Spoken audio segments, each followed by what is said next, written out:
നമസ്കാരം സുഹൃത്തുക്കളെ, Thrissur Lalur hatchery and poultry ഫാമിലേക്ക് സ്വാഗതം. ഇന്ന് ഞാനിവിടെ പറയാൻ പോകുന്നത് ഇന്ന് വിരിഞ്ഞ കോഴിക്കുഞ്ഞുങ്ങളുടെ വിശേഷങ്ങളാണ്.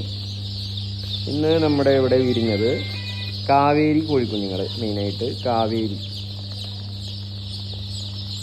അപ്പോൾ മുട്ടക്കോഴികളാണ്. 240-ലധികം മുട്ടകൾ ഒരു വർഷത്തിലിടുന്ന കോഴികളാണ് കാവേരി മുട്ടക്കോഴികൾ. നല്ല അതായത് നാടൻ മുട്ടയുടെ പോലെ ബ്രൗൺ കളർ മുട്ടകൾ, വലിപ്പമുള്ള മുട്ടകൾ, അതുപോലെ പ്രതിരോധ ശക്തിക്കും പേരുകേട്ട കോഴികളാണ് കാവേരി. നാടനേക്കാളും കുറച്ചും കൂടി സൈസ് ഇവർക്കുണ്ടാകും. പല കളറിൽ ആയിട്ടാണ് കാണപ്പെടുന്നത്. മുട്ടയ്ക്കായും ഇറച്ചിക്കായും ഇവയെ ഉപയോഗിക്കാൻ പറ്റും. അഴിച്ചു വിട്ടിട്ട് വളർത്താം, കൂട്ടിലിട്ടിട്ട് വളർത്താം. അങ്ങനെ രണ്ട് രീതിയിലും വളർത്താൻ പറ്റുന്ന കോഴികളാണ് കാവേരി കോഴിക്കുഞ്ഞുങ്ങൾ. ഇതെല്ലാ ആഴ്ചയിലും നമ്മുടെ ഹാച്ചറിയിൽ വിരിയുന്നതായിരിക്കും. അടുത്ത് നമ്മുടെ തനി നാടൻ കോഴികൾ, അവിടെ ഇരിക്കുന്ന തനി നാടൻ കോഴികൾ. ഇതിൽ വിവിധ വർണ്ണങ്ങളിൽ കൂടിയ കോഴികളാണ് നമ്മുടെ അടുത്ത് ഉണ്ടാകുക. എല്ലാ ആഴ്ചയിലും ചാര, അതുപോലെ തന്നെ പുള്ളിക്കോഴികൾ, ചാരക്കോഴികൾ എല്ലാതും നമ്മുടെ അടുത്ത് ഉണ്ട്. തൊപ്പി, അതുപോലെ നേക്കഡ് നെക്ക് ഒക്കെ ഉണ്ടാകും.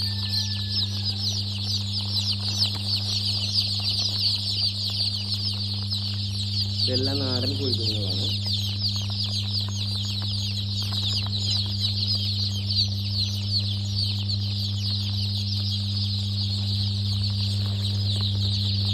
ഇതെല്ലാം നാടൻ കോഴിക്കുഞ്ഞുങ്ങളാണ്.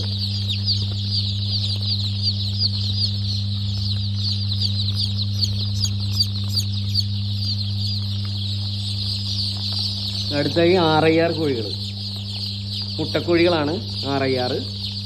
ഇവ വർഷത്തിൽ 250-ൽ കൂടുതൽ മുട്ടകൾ ഇടുന്നതാണ്. നാടൻ മുട്ടയുടെ കളറ്, അതുപോലെ വലിപ്പം കൂടിയ മുട്ടകൾ. ഇവ കൂടുതൽ സൈസും വരുന്നതായിരിക്കും. മുട്ടയുടെ ആവശ്യത്തിനായിട്ട് നമുക്ക് RIR-നെ വളർത്താവുന്നതാണ്. ഇത് ത്രിവേണി മുട്ടക്കോഴികളാണ്.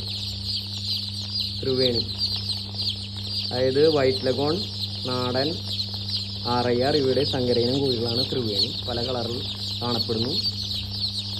220ഓളം മുട്ടയിടുന്നു വർഷത്തിൽ. അഴിച്ചിട്ടും കൂട്ടിലിട്ടും വളർത്താം.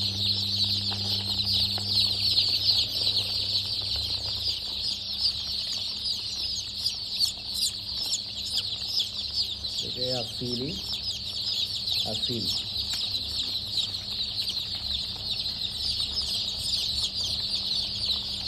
കത്തിക്കാൽ.